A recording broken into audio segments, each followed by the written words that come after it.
Well, I'm a couple days into No Facebook November, and happy to announce, so far, so good. If this is the first you're hearing about my No Facebook November, well, essentially, I take November off from Facebook, or shall I say, Meta.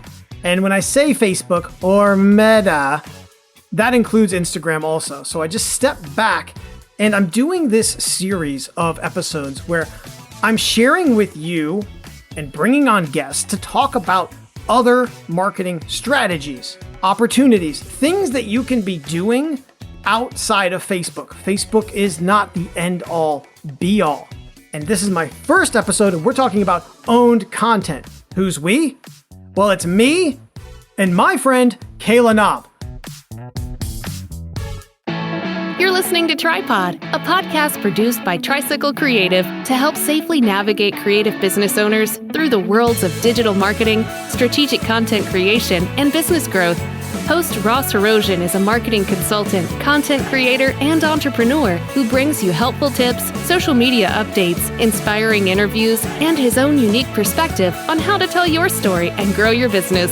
So if you're interested in being a better marketer, business owner, or creator, sit back, relax, and let's get pedaling. Welcome to No Facebook November. And this is an episode in the series where I'm bringing on some of my favorite people, digital marketers, clients, collaborators, to talk about things that aren't Facebook. And in this episode, we are focusing on owned strategies. And my guest is Kayla Knob. Hello. Hey, Kayla, how's it going? Going well. How about you, Ross? It is going pretty good. I'm a couple days in to the No Facebook November. Feeling pretty good about it. For people who don't know you, though, let's start with this. People who don't know you, who are you and what do you do? Yeah, I'm Kayla. I'm a brand strategist, content creator on the internet. I run Brand Panache, which is a brand strategy consultancy. And I am very adamantly anti-Facebook, which is why I'm excited to be here. I was going to ask you, because I don't think you were on Facebook, or now, just if we're going to be accurate, do we need to say Meta? Facebook, Meta, and just so you listening and Kayla, when I say Facebook, I'm talking about the Facebook family. Yes. So that does include Instagram and a number of other things, but for the sake of these discussions, when I say Facebook, I mean Instagram also. Yes. So I am on Instagram begrudgingly and only kind of in a personal way. I don't pay for ads. I don't use it for my business too much. But I'm really big on Twitter, LinkedIn, other spaces than Facebook. And those are going to be, for those of you tuned into this episode, I am doing several episodes this month, so be sure to check them out because we're going to be talking about other platforms and strategies and things like that. And today, the strategy talk is again around owned strategies. So what does that mean to the layman's person, to the non-marketer? Well, so here's the thing, right? On social media, and this is true of any social media account, your following doesn't really belong to you. Yes, those people are following you for your content, but the benefit of bringing that audience there rests with the algorithm and ideally the ad sales that each of those social platforms can get out of you. You are the product on social media, right? So, so Facebook, for example, and this is true of Twitter or any of the other ones, is using content creators like us to push forward their end game, which is ad revenue, which is larger numbers, higher traffic. The problem with that is those followers are also at the mercy of their algorithm. Whatever they see of your content depends on what that platform wants to give them of your content. And if you don't play by a certain set of rules, that could change on a dime. If you're just a person growing an audience on social, that's really maybe not a big deal. But if you're trying to hinge your business on social media, I think it is a big deal. It becomes unpredictable. It's not really a model of growth you can rely on over the long term. Yeah, it's their playground. Yes. Right? And when you enter into it, it's their rules. Maybe most famously related to, in the last couple years, the blocking of accounts and removal of users, and talked about this on the news cycle another show we do over on my YouTube channel. Yeah. YouTube, which we're not, but they're all in this game. YouTube saying, okay, we're no longer going to allow climate change denier content to be monetized. You know, like they are setting the rules, right? It's their playground. And to your point where the users are coming in and it's their platform to kind of get to their business ends, they set a good amount of the rules when it comes to what happens in there. And a big one, famously with Facebook particularly, is around reach for businesses specifically, right? If you have these brand pages on Facebook, which most businesses, if not all businesses kind of do, they have a brand account, that reach, which is essentially how many people are seeing your content, reach has been squeezed down to single-digit percentages of your follower base. Yes. I can't tell you how many times the clients, we talk with them, we have, 1,000 followers. And it's like, yeah, but on any given post, you're reaching, a fraction of that. I think I saw recently, it is averaging out in 2021 at just short of 6%. Yeah. Of your audience, which I actually thought was high. I mean, like for Facebook. Yeah. And that's on average. Let's be clear. 6% of your audience is seeing your content. That kind of sucks. It sucks. And I think the other part of that then is even if you get a big boost on a given post, you can't rely on that same amount of attention on the next post at all. Not just because your content may perform different on different days, but because the algorithm and the corporation behind it are making decisions on behalf of that content. Or the reverse. If you put out stinky content, which let's be fair. Marketing is a lot about testing. Yeah. Okay. Like marketing, I was told by a friend of mine, like marketing doesn't illuminate answers, it generates questions. Yeah. Right? Exactly. So I think it's one of those things where like you want to test, and in a lot of ways you get punished for that testing on a Facebook, because if you put out a post and people don't engage with it, then Facebook's going to kind of like put the leash on your next couple posts to make sure you don't put out more stinker posts. And that kind of blows. Totally. Right? Well, and then, that's all because they are a corporation with a profitable end game. So they want to push you to monetize and boost your content with paid ads. But if you're not going to do that, then they want to make sure that they're putting out the best organic content to users and the content that those users are engaging with, which is fine. Right? And we gain from that to a certain extent. We are all benefiting from the algorithm by posting there until we're not. And that's where at least adding an owned media strategy to your social media is a smart way forward. So when we talk about owned media, what we are saying is these are our platforms, are areas that you have direct one-to-one contact or can have contact that you are in control of. Yeah. Now, this list is actually not terribly large, honestly. It's not terribly exhaustive, sadly. But the two that we're going to hit on in this episode are email and your website. Honestly, two areas that a lot of small businesses neglect, these two areas. Yeah, some of that is because of budget and other things, but I think a lot of it comes from the easy appeal of social media. And you can't see it, but I'm putting easy in air quotes because that quick win that maybe you could have gotten on social media even 5 years ago is changing rapidly. And so, you get a little bit more stability out of things like a website and an email list. I love that you brought it up because I think the biggest farce that social media platforms, the biggest trick those devils ever pulled was convincing people that just because it's accessible, it's simple. Yeah. That just because you can post, you can do the task. Yeah. And that tricks you into thinking that you're doing the strategy. Well, and those few likes or maybe many likes on a given post are only going to enable and enhance that feeling, right? Every time you get of the course. positive reinforcement. Maybe that's a reason why small businesses aren't investing as much into website and blog and email. Maybe some of it you don't feel those like wins as much. Is that kind of what you're saying? Like you don't get the pat on the head. That's like right. the little or the what is it? You're not getting the pellet, the reward pellet if you're the rat in the maze. That's right. You're not getting the reward pellet out of those. Right. And so I think, have to remind people, especially business owners, that those little rewards are not tied to revenue necessarily. Whereas something like an easy win on an email open rate or on, even traffic to your website can actually tie to income for your business. Sure, absolutely. And that's not to say that these things can't work together. Totally. That's always, I think, the big thing with digital marketing and digital marketing strategy is understanding all of the signals, right? And that very rarely one alone is not the end-all be-all answer or the end-all be-all thing.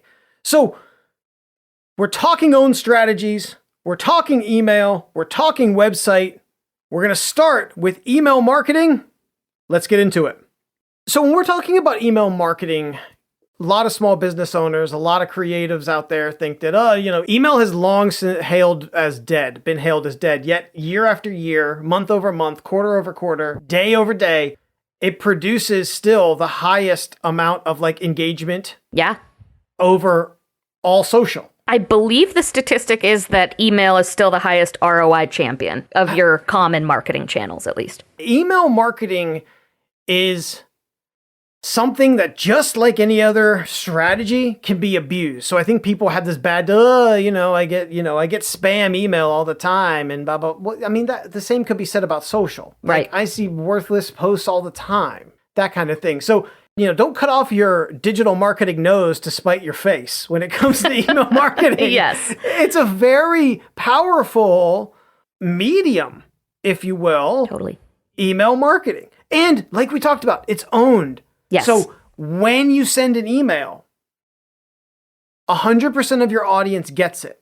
Yeah. Now, that's not to say that sometimes if you're using Gmail, there are tabs, right? And there are strategies to break through, like get out of the promotions tab and into the main inbox tab, that kind of thing. So there's still some amount of that, but regardless, the message is still getting there. Yeah. With Facebook, that's not even happening. No. With, again, what was it? I said 6%, 94% of your audience. Right. But I think that that's a total misfire on how people understand social versus email. I think people think, with social, I'm acquiring a new audience all the time. I have this opportunity to get new eyeballs to my content. Whereas in email, I already have to engage with that person. I have to get their trust. I have to get their opt-in. And that's true. It's true for a good reason. Because once you've crossed that threshold, you're getting a much higher attention rate, right? If you're one of how many ever emails in an inbox versus one of how many ever social posts on a feed. Just any post on social. That's right. Let's just call it like that, right? That's right. It's still significantly less. Yes. And the belief that you're going to acquire all of those new eyeballs on social media is what keeps those businesses profitable off of you. But those things are independent of each other and can still work together. Because what you just outlined, I think, is a fantastic mindset of the creative business owner of where they are when it comes social versus email. Oh, when I do this, I'm acquiring new followers, right? But email, that's not maybe happening as much. But those things can run in parallel and be connected. And what I mean by that is, okay, if you're growing your audience on social, but let's say you can still work out a way to get their email, which there are ways to do that for sure. You can simply ask. There are also technology that allow you to do that if you're joining groups and things like that. One is called Group Kit. If you have a group that you manage, you can do it that way, that kind of thing. But that is in the awareness stage, like acquiring a new follower. That's at the tippy top of a funnel. Okay, getting someone to be aware of me. Email starts to fall as someone moves down the funnel closer to conversion. Yes. Right? You're messaging them Ideally, you're talking to them about the problems they have, the solutions you offer, the business you do, the service, the success story, whatever goes into the email, right? But that really starts to warm the candidate. So I think it's like from cold, where they just follow you on social, to maybe getting them warmer through email, ideally to a conversion, which is a purchase. Yeah. Yeah. I mean, I would use this analogy, right? So on social media, your post is akin to you putting a little postage size stamp of your business on Times Square, right? All of these well-lit billboards, all of this sexy content everywhere. And then there you are on your little postage stamp. Or email would then be someone has come into your flagship store in New York City. They're in. Doesn't mean they're going to buy shit. Doesn't mean they like you, but they're in. Yep. That's a completely different conversation. The tone, the value that you can have in that conversation, completely different. Absolutely. Absolutely. So let's talk about this, Kayla. What's something that a listener who is hopefully, maybe, participating in a No Facebook November or a No Facebook whatever month you might be listening to this, and you say, you know what, I'm gonna step back from Facebook and try some of these other things or other strategies. What's something that the listener can do in an hour to get started with their email marketing? Yeah, I mean, that depends, right? Let's assume that you don't have a list, you don't have a software that you're using or anything like that. The first place you could really start is your friends, family, client list of people who would be interested in what you'd like to say. A lot of people believe they've got an email subscriber list of 0 when they start. But I think that's false. I think there are a lot of people right there in your network, in your circle of partners and affiliates that would be interested in that and maybe would refer a friend. And then I think from there, putting those opt-ins on your website, sharing them on social. If you're going to stay on social media, great. Let them know, hey, I'll be back in a month, but if you want to follow along with what I've got going on, subscribe here. So building that list is the first step, and I would want readers. I think it's a challenging one too. I think people get put off by it because, to your earlier point about the reward pellet, building that list when you first start can sometimes be hard to see that number not move. Yes. But it's something that, just like anything else worth doing, it does take time to build that up. It also is something that it's a certain craft, right? You need to figure out what you're going to be writing about. And I think when it comes to that, thinking about that objection that maybe you had, the objection of, hey, I always get spam email and I delete it immediately. Okay, let me challenge you this way then. The emails, the promotional marketing emails that you open, that ideally maybe even you click on, save them to a folder. Yeah, that's a great idea. Save them to a folder. I have one. It is chock full. I call it inspirational email. It's so full of stuff. I want to hack it. You do? Oh, yeah, okay. It's so, and whether it's design or messaging or whatever, subject line, right, which is huge. Yes. Whatever it is that got me, I save that. And then when I'm looking or need like inspiration, I go in there and I look at those things and I say, okay, this is not about copying. This is about looking at it and saying, what made me open that? Yeah. Right? Like, was it this really sexy subject line? Was it the actual offer? Was it that they were making an offer? So I think doing that exercise, creating that folder in your email, or if you star it or label it or tag it, everyone does their inbox different. Yeah. I don't know how you people live with not inbox 0, but whatever. You do you with that full inbox. I don't know how you do it. You're a monster, but you do. So tag it, just label it, tag it, put it in a folder so that you can get to it. And the other thing I would say, Kayla, is ask people, if you're in business, your clients, if you're thinking about going into business, your confidants. Yeah. Or how much you and I love Twitter or LinkedIn. Ask. What made you open your last, promotional email? And, I think that same line of thinking is important when you're thinking about what you want to talk about and say to people. You've got to think about this audience differently than a social media audience as well. These are people who ideally are already aware of you, they're aware of your business. You are still doing some of that, hey, this is what we do type of content, but I would tap further in. Start answering the questions that you know your ideal client or customer is asking. Start giving them the valuable pieces of information around your product or service that they will need to make a confident purchase decision. Email is a great opportunity to go ahead and, like you were talking about earlier, start to climb down that funnel with the types of behavior conversations you're having with those potential buyers.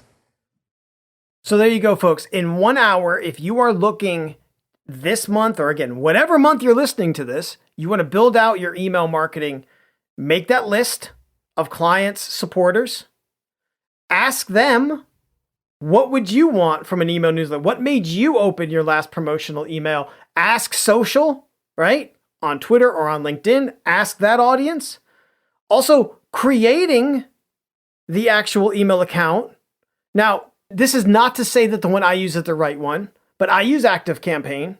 Kayla, what do you use for your email marketing, if I may ask? I'm using Substack because Substack? Yep, okay. I'm just doing a newsletter. I'm not connecting it to like a cart on my site or something, right? E-commerce, you might want to do something with more campaign capabilities. You have Constant Contact, you have MailChimp. You will have to do a little bit of research to find the one that's right-sized for you. Many of them offer free with certain limitations like freemium, right?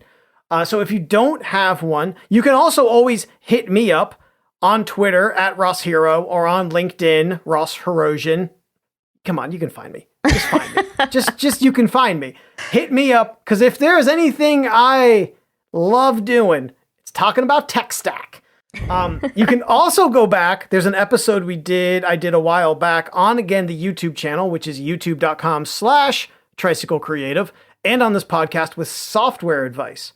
They're a service that can help you for free kind of assess the right platform for your business. Wow. Yeah, so it's super cool. Software Advice, again, you can go back. That's on the YouTube channel. We'll link it in the description and in the show notes, always at tripodpodcast.com.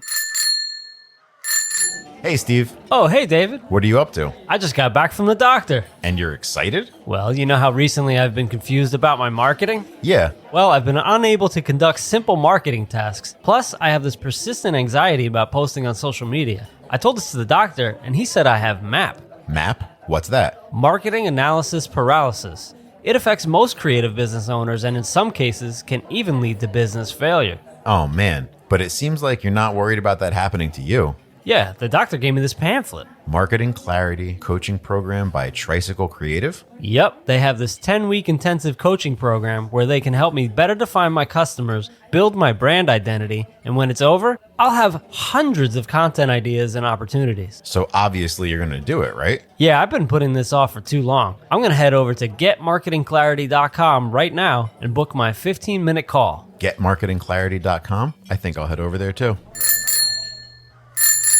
So that's the email marketing. We're now ready, or I'm ready. Kayla, are you ready to talk about website? I'm ready. Let's do it. So, much like email, the rumors of a website's demise have been for years. Yeah. I remember seeing something, a year or two ago, even like, oh, with all the social media platforms out there, do you even need a website anymore? And I was like screaming at my computer, like, no! Don't give up your website. Don't do it. Yeah. Even if it's just a one page. Even if it's just a one page. Like, don't give. That is real estate, folks. That is what website is. It is internet real estate. Yes. It is valuable. So if you don't have one,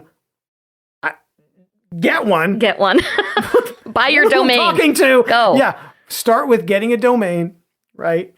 And here's the other thing too. I'm going to talk about SEO in another episode, but when it comes to buying your domain, don't get overly hung up on the URL being what people perceive as high SEO value. So for example, like if I wanted digitalmarketingagency.com, right? Yeah.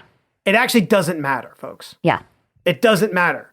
In Google's latest, and for a long time, their SEO ranking of factors, having keywords in the domain name don't mean anything. Because I could have digital marketer, Austin, whatever.com and write about ice cream cones. Yeah. So it doesn't matter. No. All right. So don't get too hung up on that. So yes, we're going to get to what you need to do, which I'm going to add right here.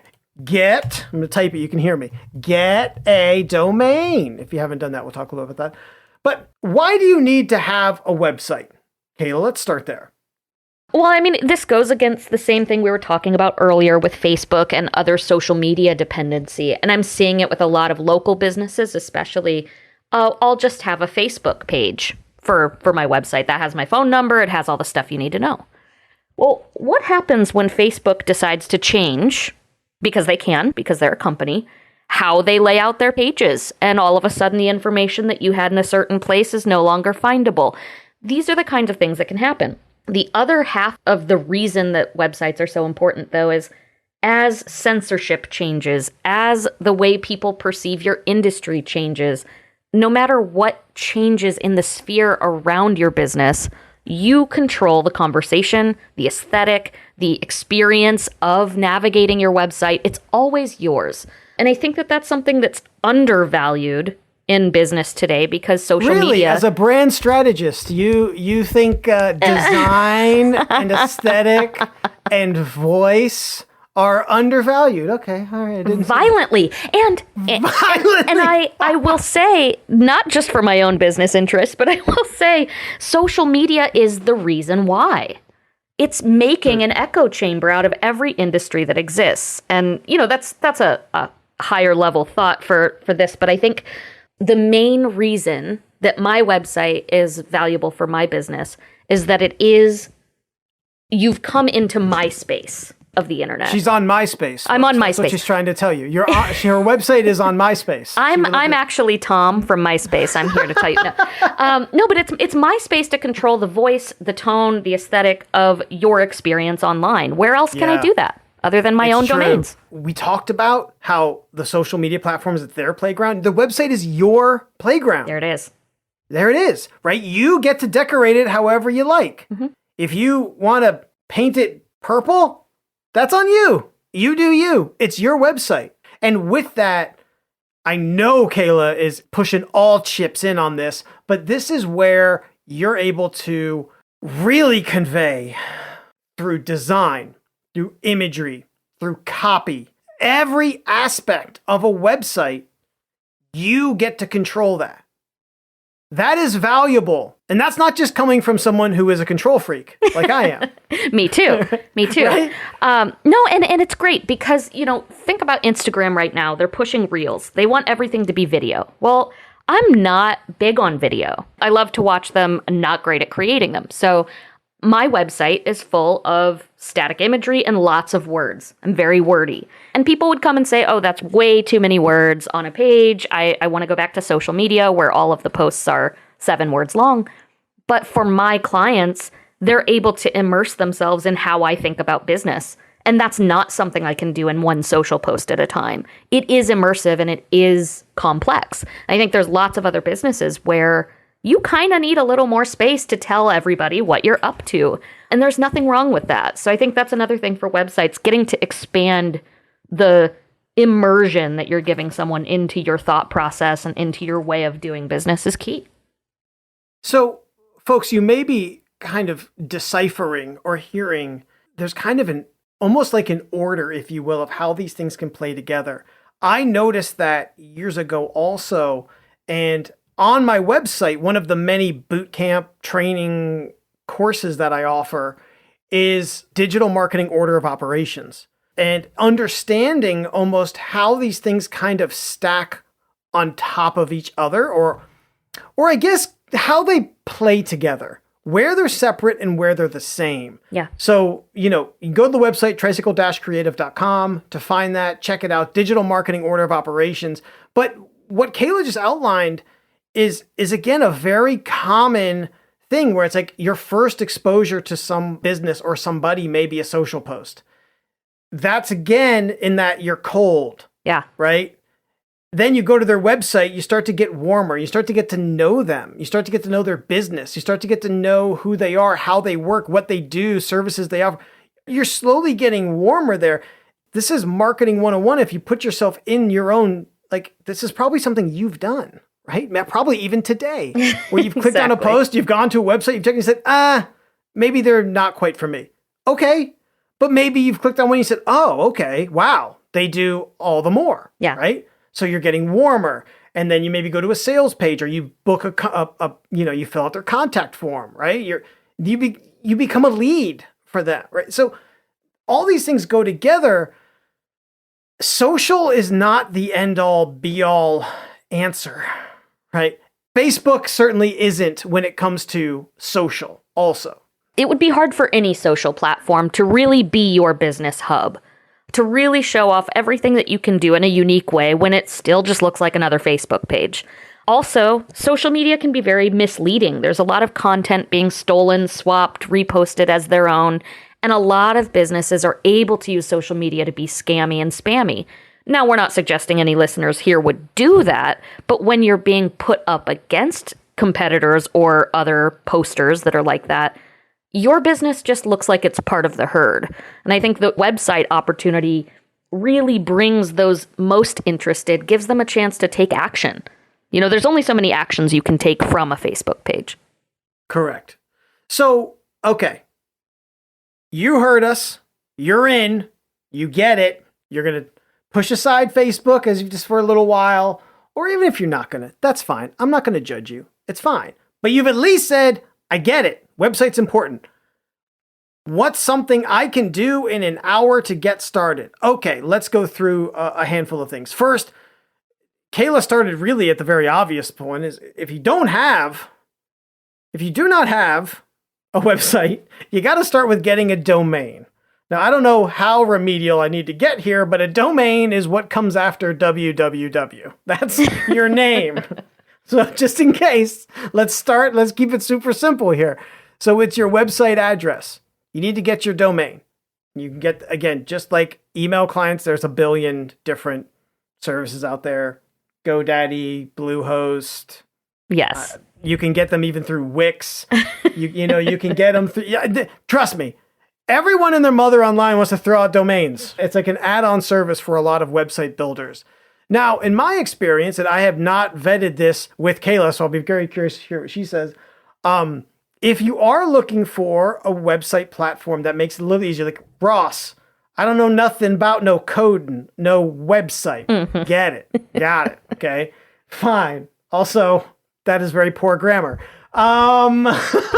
You may want to look for a platform that does some of the building for you. Now, I would say the big three on that would be GoDaddy, Wix, and Squarespace. Yes.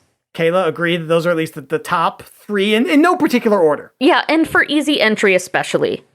Correct. Now, in my experience, I hate building websites, but I've built a couple. Begrudgingly, I go back every once and again. In my experience, when it comes also to, like, even if I build and hand off, or if I'm helping clients build websites, I think Wix is the best. I think Wix is the best. Now, people will sit there and say, oh, there's a big complicated thing about Wix and Squarespace. They get and WordPress, but WordPress is in there too, but we'll put that on the shelf for a second here. That you can't like move your Wix site to another platform, like if you outgrow it. The reality is you can't do that anywhere. It's always going to be broken. So don't get hung up on that. Like, so it's never going to go over cleanly. So don't find Wix. I have found to give you the most flexibility. I have found it to be the most forgiving. It gives you the most functionality. Squarespace has some of that, but Squarespace has a lot more lockdown on design. And Kayla, I don't know if you've played in any of these arenas. Have you messed around or worked in, whether yourself or with clients, in any of these spaces? I have. I've worked in Wix and Squarespace both. I feel like Wix is the one I would recommend to a new client starting a website. Correct. For the first time. Correct. Put it that way. Squarespace annoys me, even as someone that does have technical acumen and abilities, where it's like, sometimes like I can't figure out how to change something. Yeah. And like, I know I know enough code to be dangerous. So I just feel like for people who are looking for webs, like that's not a great fit, but it will get your site up faster. I will say this. Squarespace will. Yeah. Like, because it's like you have less to edit, that kind of thing. Sure. GoDaddy, I think, is probably somewhere in the middle. I don't think it's as sophisticated. It's relatively new that they've launched it. Also, for a while there, I did not want to work with GoDaddy. I did not push anyone there because they had quite a culture problem. That has really been remedied, and their customer support is actually like much better. Oh, good. So those are those platforms that you can get your domain and you can also build your site. Yeah. This is not a whole website how to. Again, you can feel free to reach out to me if you like at Ross Hero. I can attempt to help you if you're looking for all that. I hate websites though.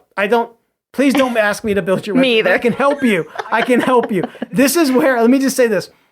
My marketing clarity program is so helpful for anyone who is looking to redesign or relaunch their website, because it's going to get all of your ideas, all the stuff you need to say down in one thing. Again, you can go to getmarketingclarity.com to learn more about that. Getmarketingclarity.com. Okay, so we've covered get a domain.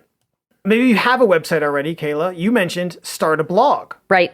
Yeah, I think one of the really underused parts of a website is the blog even still. And a lot of people would say, oh, blogging's dead. Nobody wants to read that. That's false. It's provably false because a lot of long form content still gets a lot of traffic.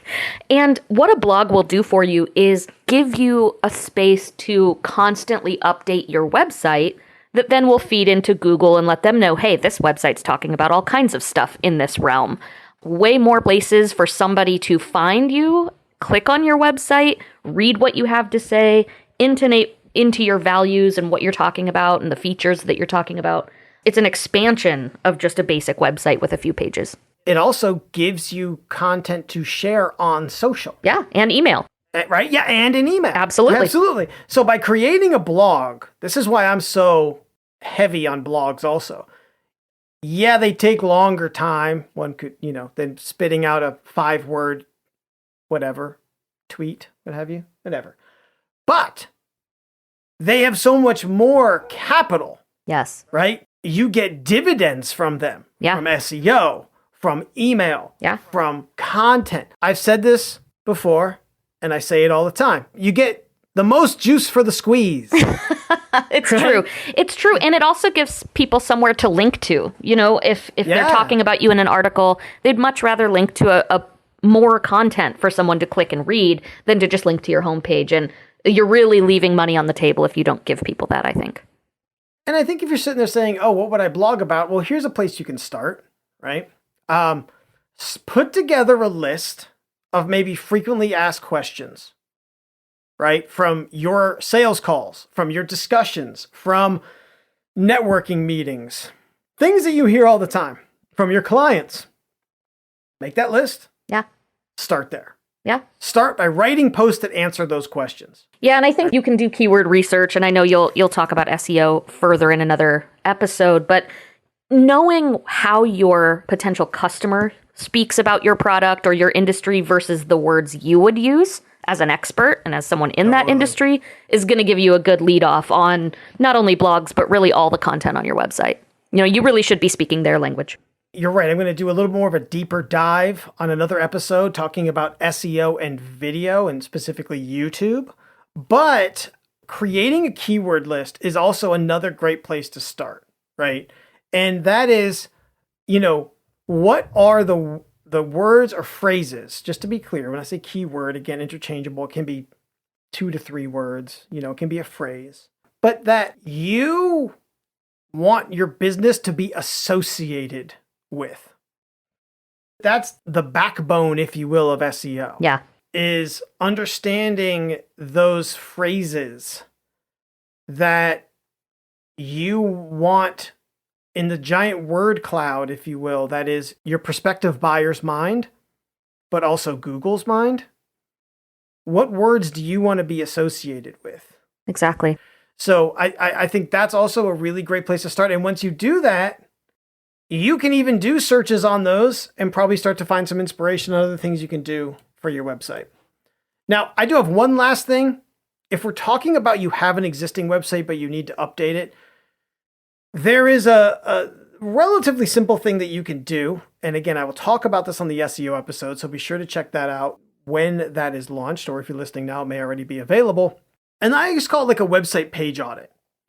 And it honestly is as simple as you can do it in Google Docs, you can do it in Excel, hell, you can do it on a piece of paper. Weirdly enough, Kayla, I gotta tell you, even as a digital person, I have gone recently to, because I've done a lot of brainstorming closing out this year. Yeah. To like putting it, starting on paper. I'm all for pen and paper personally. I also I have a big whiteboard. I like that too. Me too. Yeah. This is, hold on, more of a visual for those of you at home. Just imagine this. It's a giant sheet of paper. It's 11 by 17. Because I sold my printer, but I had all this paper left over, so I'm putting it to good use. Oh, there you go. Okay, website audit. Column 1, just what's the title of that page? Home page, services, whatever, right? What's the URL? Okay.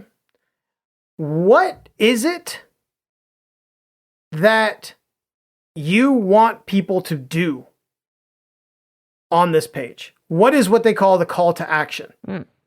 I think most people would think every single call to action should be a buy. Yeah. Or contact. Or contact. Yeah. And this is the thing, right? That many of them can be that. Yeah. But when you look at this and you see it in its entirety, this is why this is helpful. Say, oh my God, I'm just constantly asking this. Maybe you want to drive people to your blog.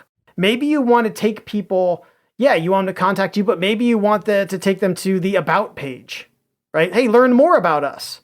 Take them to a specific page that is not just, hey, let's, taking this into like a dating analogy. It's like, hey, we're on our first date. Let's go jump in the sack. Yeah. Right? Listen, for some, maybe that'll work. But for many people, like, grody. Right. You're Grody Groderson. I don't want to do that, right? Like, wine and dine me. You know what I'm saying? Like, so that's exactly. So also the next column. So we have the title of the page, the URL. What's the purpose of the page? Like, so this is different than the action. It's just like, what are you wanting? If someone were to like not do any more action, but walk away and it's like, okay, what did you get from that? Right. What do you want that purpose of that page to be?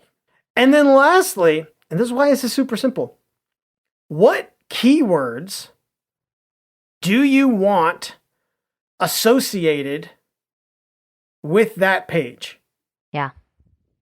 Now, when you're first starting off, and it's funny because I just did this with a client as part of the SEO bootcamp, which you can sign up for now. It's on the website, tricycle-creative.com. It's a 6-week program for SEO beginners.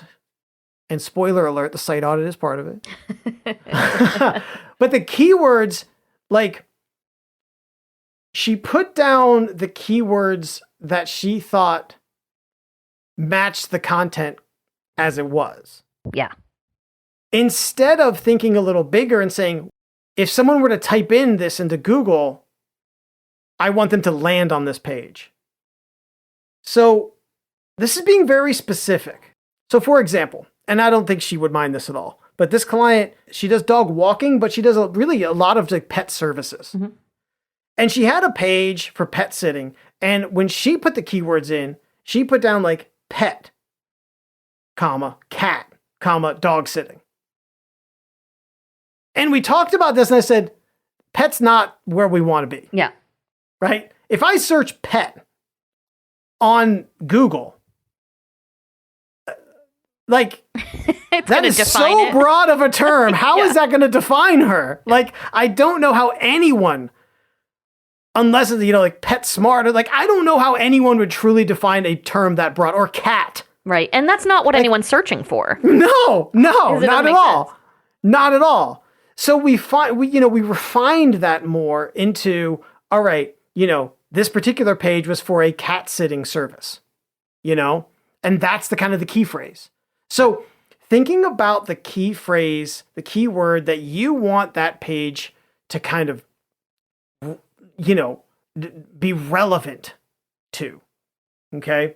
This will help you as you move forward with any SEO stuff. But so all of those things combined may take a little bit more than an hour, but let's run through the list again. First, if you don't have a website, right, get the domain. Yes. You can And listen, Kayla, let's be honest. It'll probably take you, if you're starting from scratch, it's going to take you more than an hour to build a site. Sure. Right? But come on, folks. Bear with us here. All right? So if you don't have a domain, at least get that and start working on your site. Second, if you have a site, existing site, or you're going to start one, start a blog. For sure. Okay, from the blog, what am I going to write about? Come up with that list, that FAQ, the frequently asked questions from your sales calls, your clients, people you talk to, the common questions people ask, that kind of thing. And here's the thing with that. A lot of people are like, oh, I don't want to write about that because you're in your own shoes. You got to put yourself in the customer's shoes. Yes. You may think that answer is, oh, it's so obvious. No. I'm shaking my head. It's a visual, but no. It's a visual. It's an audio podcast, Ross. Can't shake your head. It doesn't work that way. All right. Then do that website page audit. Okay. So let's go through what those columns are just real quick. What's the title of that page? What's the URL? What is that page about? The purpose of the page. Next column, the action that you want visitors to take. And the final column, what's the keyword associated with that page? And then that should help you complete the final one, come up with at least a keyword list of, let's just say, 10 to 15 is always a good place to start. Yeah. Not a rule of thumb, but good place to start. So we've talked about email. We've talked about website. Let's wrap this baby up and just talk about what else is going on. No Facebook November. I literally just got this in my inbox, but Facebook is going to be deleting over 1 billion facial recognition data. Oh, wow. Of users. So, when you put, well, you don't know. Hey, listener, when you post, Kayla doesn't know. She's not on Facebook. She don't know nothing about this. When you post a photo, it would recognize, oh, is this your mom? I mean, it wouldn't say your mom. It would recognize the face. Yeah. And it put a square on it, and then you could approve it. Sure. Well, that caused a lot of privacy issues. It caused a lot of litigation lawsuits. For Meta, it appears to be more trouble than it's worth. Yeah. So what seemed like a really cool, neat feature turned into a privacy nightmare. So they're getting rid of it. Who knows? It's like you want to give the pats on the back when they're there. But we're doing No Facebook November. You can do No Facebook whatever. You can learn more about why I've decided to do No Facebook November. I'll put the link in the description here, but it's tricycle-creative.com/goodbye Facebook. You can see my open letter. You can see all the other reasons why. So Kayla, is there anything big, or what do you think the biggest takeaway is from today's episode for the listeners? Regardless of if you're a small business, a large business, a team of one, you should be in more places than on social media if you want to have a sustainable business online. And so that begins with a website. Really, a website might even be a better place to start than email if you don't have one or if it's not strong. Totally. Because it's like you said, they integrate. One goes into the next. But yeah, I think that's the biggest takeaway is whether you're using social media as a strategy, which is great, that's fine. You should always be in other places, especially places you own yourself. Totally. I think what am I going to top that? I think that was a great takeaway. Kayla killed it. Kayla took all my thunder. All right, folks, you can get the show notes for this episode over on tripodpodcast.com. That's also where you can subscribe to this podcast. I mean, come on. Why are you doing this to me? Why would you just listen to this episode and not subscribe to all the rest? You can also see all of our other episodes, including a handful of other ones with Kayla. Yeah. Right there. Yeah, come through. Tripodpodcast.com. We talk about our most famously, our first one was talking about how being authentic is a bunch of bullshit. Authenticity is a bunch of bullshit. There she is, folks. Ironically being very authentic. But it's a really great episode. You definitely want to check it out. Kayla, where can the folks find you? Yeah. Come and find me on Twitter first and foremost. If you're on Twitter, I'm at Kayla Knob. It's KaylaNaab. Yes, that's 2 A's. Kayla Knob on Twitter. I'm also on LinkedIn, same name. Come find me. Guys, she's baller on Twitter.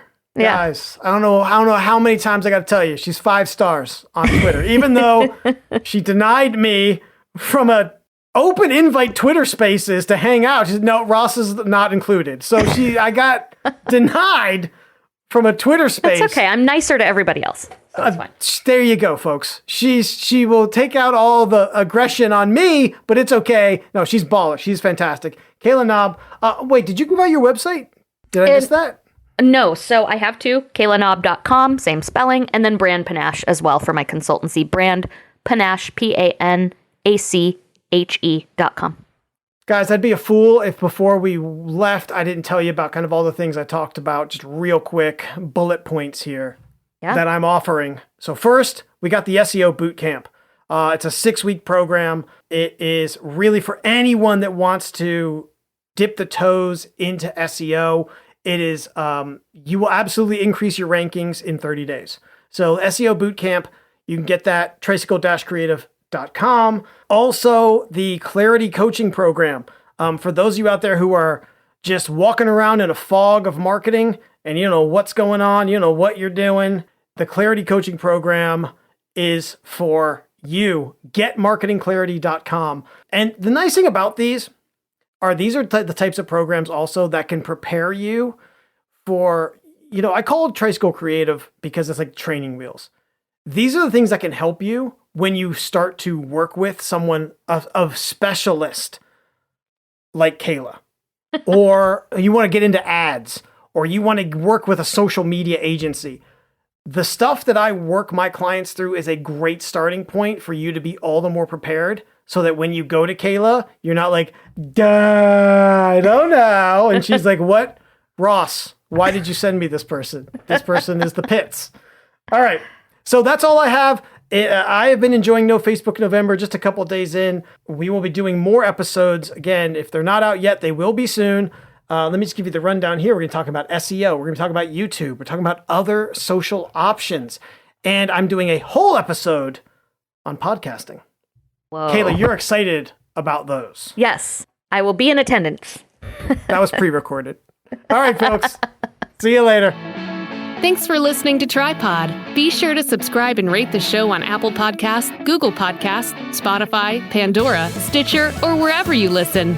For show notes and past episodes, go to tripodpodcast.com. Connect with Tricycle Creative on social media at Hello Tricycle and learn more about how we can help you with your marketing at tricycle-creative.com.